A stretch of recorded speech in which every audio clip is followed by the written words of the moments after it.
17 বছর মাইর খালুম মরা, দাবড় খাইলাম আমরা, হাত দিলাম আমরা, পা দিলাম আমরা, চোখ দিলাম আমরা, ফাঁসি রশিতে ধরলাম আমরা। খাই দাই সামিয়া মোটা হয় জব্বর, ওদিন ভুলে যাও। এটা 24-এর বাংলাদেশ। হুজগে বাঙালি এখন আর নাই। একটা গল্প মনে পড়ে গেল, বলবো? দুই বন্ধু পান খাইত পান খেয়েছে মিজানুর আজহারির মাহফিল। জনতা কম না বেশি? বসার জায়গা খুঁজে পাচ্ছে না, লক্ষ লক্ষ লোক দাঁড়ানো। দুই বন্ধু গালের মধ্যে পান দিয়ে মাহফিল শুনতেছে, সামনে একটু জায়গা পেয়েছে। দুই দোস্ত কষাকষি করে বইয়েছে। এক দোস্তর গালের মধ্যে পানের সিপ জমে গেছে। তা বলতে, বন্ধুরে আমি একটু গালের পানের সিপ ফেলে আসি, একটু জায়গাটা ধরে রাখ। তা বলতে, দেখ এত লোকের সমাগম, জায়গা ধরে রাখতে পারবো না। কিনা বসে ফেল যাবে, তো জ্বর দরকার নেই, পানির সিপ গিলে খেয়ে ফেলবে। তাইতে দেখ কাঁচা সবরে দিয়েছে, ও খালি আমার মাথা ঘরবে। তা বলতে, তাই চুপ করে বসে থাক। তা বলতেছে, না দেখ তো, দেখ সিপ না ফেললে আমার বই এসে আসবে বললো। তা বলতে, তাই কি করবি? তাইতে দেখ আমি আমার মাফলার টাফলার এটাকে খেয়ে যাতিস, তুই একটু দেখ। তাহলে তো আমি পারবো না, চলে গেলে মাফলার শুদ্ধ হয়ে যাবে। বলতে, তাহলে আমি করবো কি? কর। তা বলতে, পাশের লোকের পকেট ফাঁক করে ওর মধ্যে ঢেলে দিই। তা বলতে, ও ঠিক বলে আমার মারবেন। তা বলতে, কি করে মারবো? ঠিক পাবে কোন কায়দায়? আমি যে তোর পকেটে পানের সিপ ফেলেছি, তুই ঠিক পাইছিস? বুঝতে পারেননি বোধহয়। বলতে, তো পানের সিপ তোর পাশের লোকের পকেটে তো। বলতে, ঠিক ফলে তো মারবে। কি করে ঠিক পায়? আমি যে তোর পকেটে তুই ঠিক পাইছিস? ও তারাই যে ওর পকেট নালে লাভ। এখন কখন যে কোন পকেটে পানির সিপ চলে যাবে, ক্ষমতায় কারা যাবে না ভাবছে, আর কখন যে কোরআন চলে যাবে এরা কিছু ঠিক পাবে না। কথা ঠিক না? সম্মানিত ভাই আমার, ভাই ভাই সোনামণি, মুস্তাফেজি কি এক মুরব্বী খুইল, তানে গুন্ডা পৃথিবী ভাই নাই। সমান বাবা উঠিস নে, পিসাব সাবলে ওখানে ঝেড়িয়ে দে, তুই তো ছোট মানুষ, সমস্যা নেই বাপ। সম্মানিত ভাই আমার, একান্ত রমজানের আমার, তাহলে যে কথা বলতেছিলাম, আল্লাহ রাব্বুল আলামিন 2024 সালে গোটা পৃথিবীর লোক এখন আলেমদের দিকে চাতক পাখির মতো চেয়ে আছে। ভালো একটা কিছু উপহার হয়তো বাংলার আলেমেরা দেবে। কথা কম না? যেভাবে চলছে আগামীতে ইনশাআল্লাহ আলেমরাই ক্ষমতায় যাবে। লিখে রেখে দেন, রেকর্ড করে রাখেন।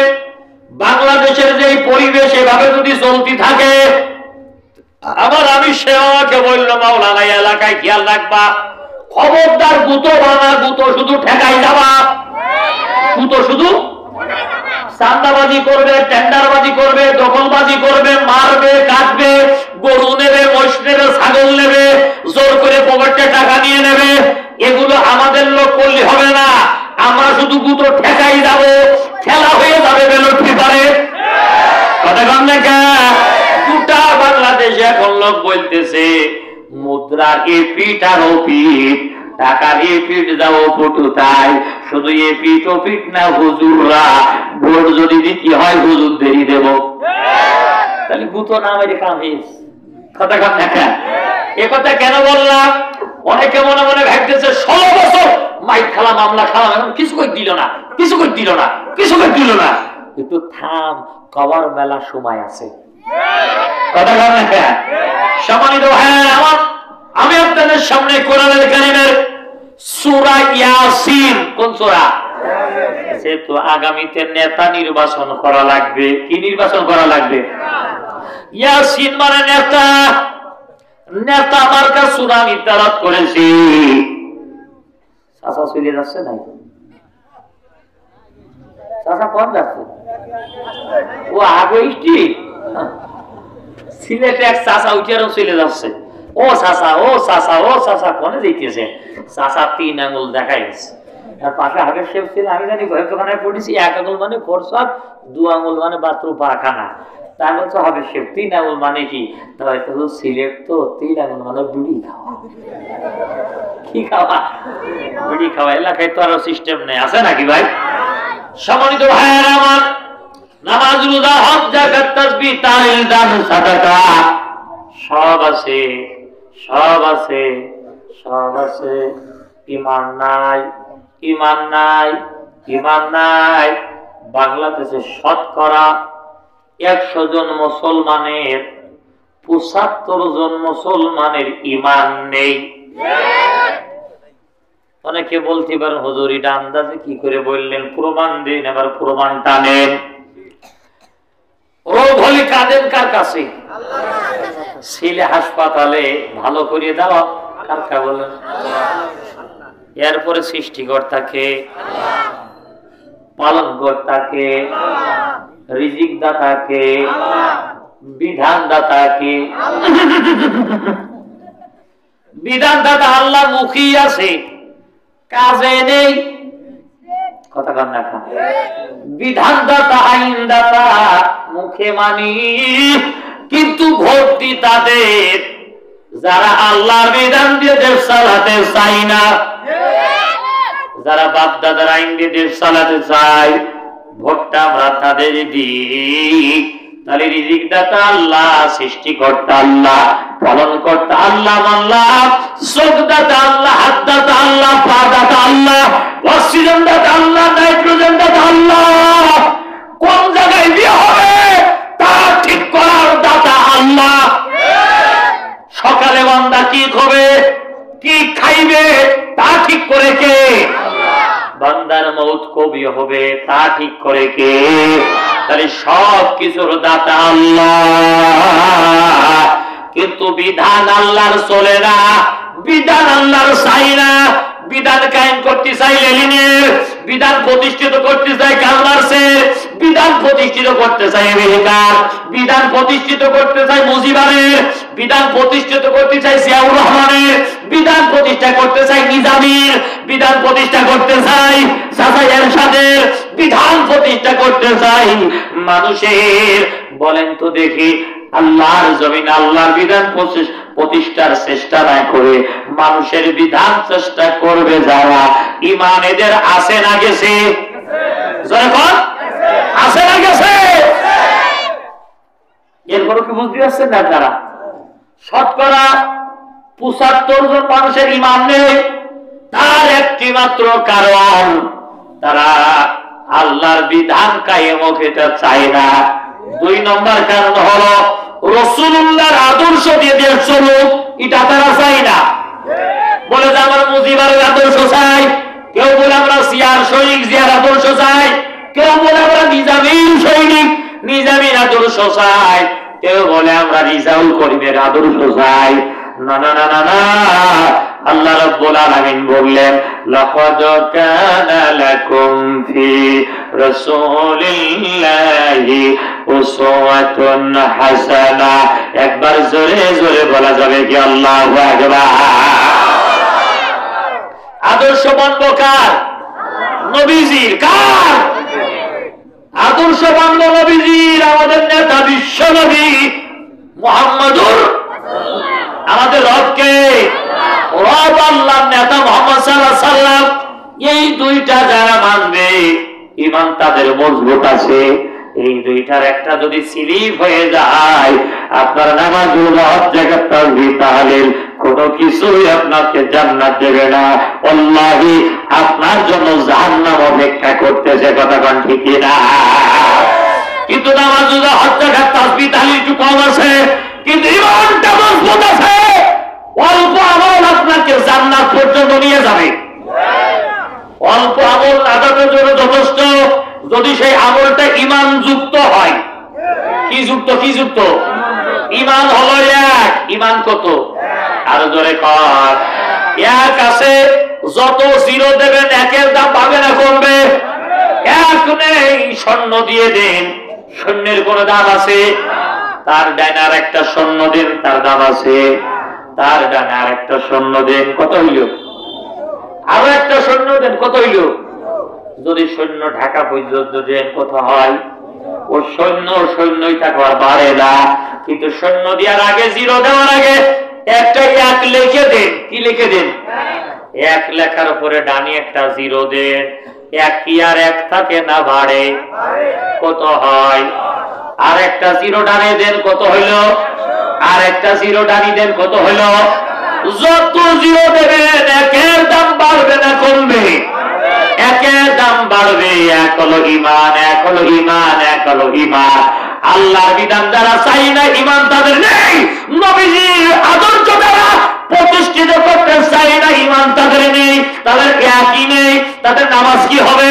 তাদের রোজা কি হবে? তাদের মসজিদ কি হবে? তাদের মাদ্রাসা কি হবে? বলতে পারে হুজুর আমি ক্ষুদ্র কি মসজিদের সভাপতি, আমার কি ঈমান নেই? হ্যাঁ, আপনি যদি আল্লাহর বিধান প্রতিষ্ঠিত করতে চান ঈমান আছে। যদি আপনি আল্লাহর বিধান প্রতিষ্ঠার আন্দোলন না করে অন্য মানুষের আইন প্রতিষ্ঠার আন্দোলন করেন, দল করেন, আপনি মসজিদের সভাপতি যাবে কি? আমার ঈমান নেই। আপনি তো বেলকুচির বাহেলা নাকি বাহেলা মসজিদের সভাপতি, আপনি তো ক্ষুদ্র গোপরকের সভাপতি। আবু জেহেল ছিল খানায় কাবার সভাপতি।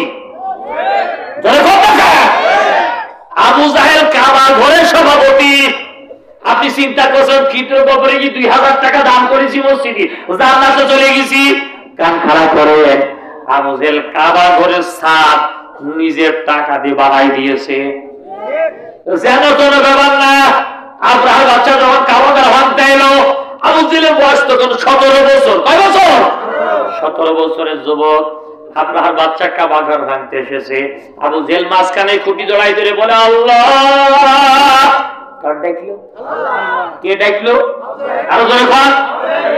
আবু জেহেল ডাকছে আল্লাহ।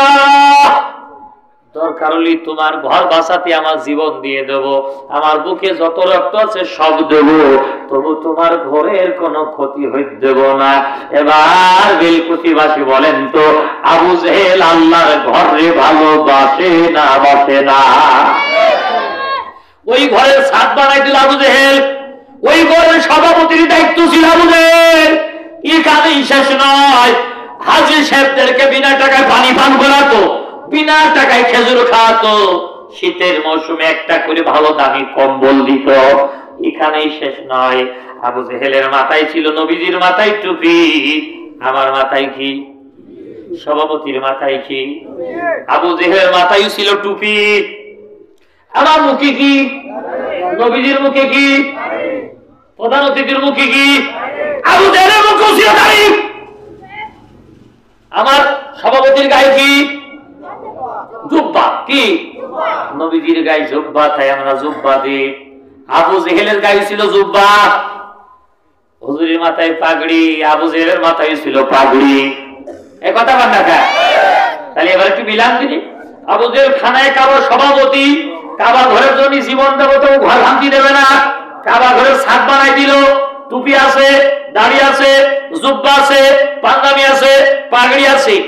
আমরা কয়জন তাহাজ্জুদের নামাজ পড়ি, কিন্তু আবু জেহেলের জীবনী পড়ে প্রতিদিন সে তাহাজ্জুদের নামাজ আদায় করত।